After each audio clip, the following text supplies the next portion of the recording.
I think that Professor Raymond is making the most important point, which is diversity is the key.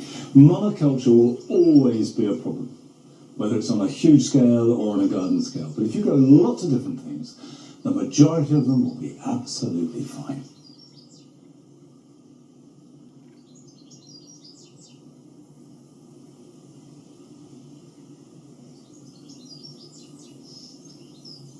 I planted the yew hedges here in the dual garden about 6 years ago to replace box hedges that I planted 30 years ago. And all the yew hedges I grew from cuttings.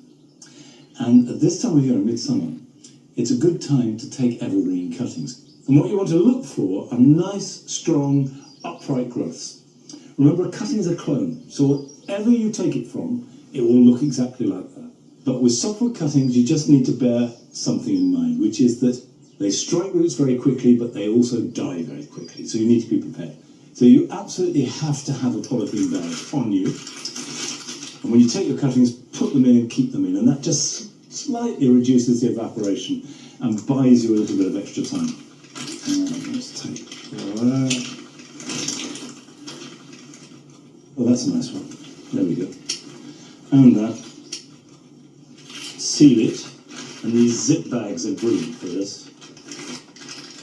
Right, that is now ready for processing, so off you go.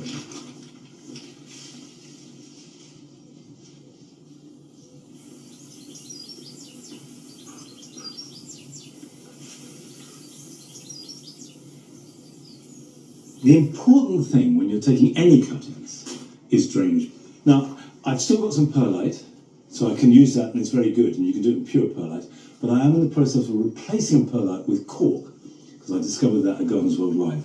So if you can get access to cork, that does well. Grit is really good, but whatever you use at least 50% of the drainage material to compost. So I'm just going to add some grit to there, like that.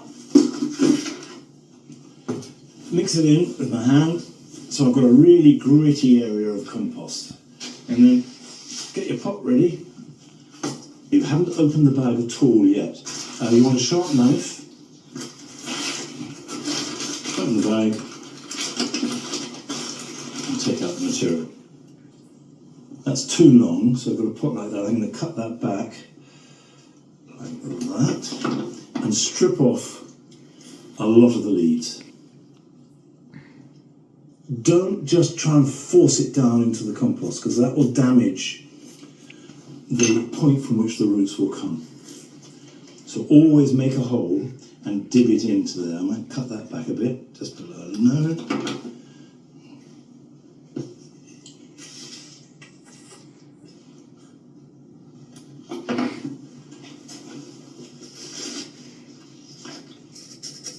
I'm going to top that up with grit,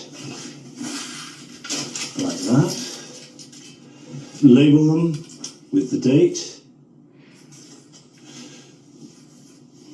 And then put them somewhere where the air will be kept moist. I've got a misting unit, so that works very well. But most of us don't, so you've got two options. Either you can regularly spray them with a hand mister, but you will have to do it at least twice a day, particularly if it's very hot. Or a good tip is to use a polythene bag like this, water it, and then put the bag over the top, seal it tight round it, and put it somewhere bright but not in direct sunlight. So not a south-facing window, particularly this time of year. And these should root quite quickly, and by quickly I mean in about 6 to 10 weeks.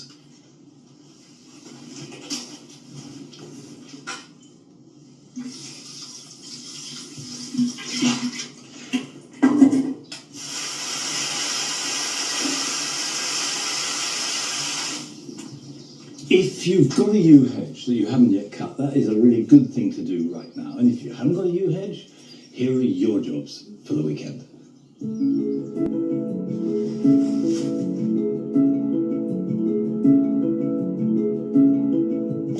It's time now to be planning ahead for harvests in late summer and autumn.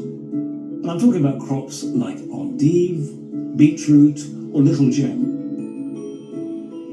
Sprinkle the seed thinly on a seed tray of peat-free compost, cover them over, and then water them. Set them somewhere warm to germinate, and they should be ready to prick out and then plant into your vegetable beds in about 5 to 6 weeks' time.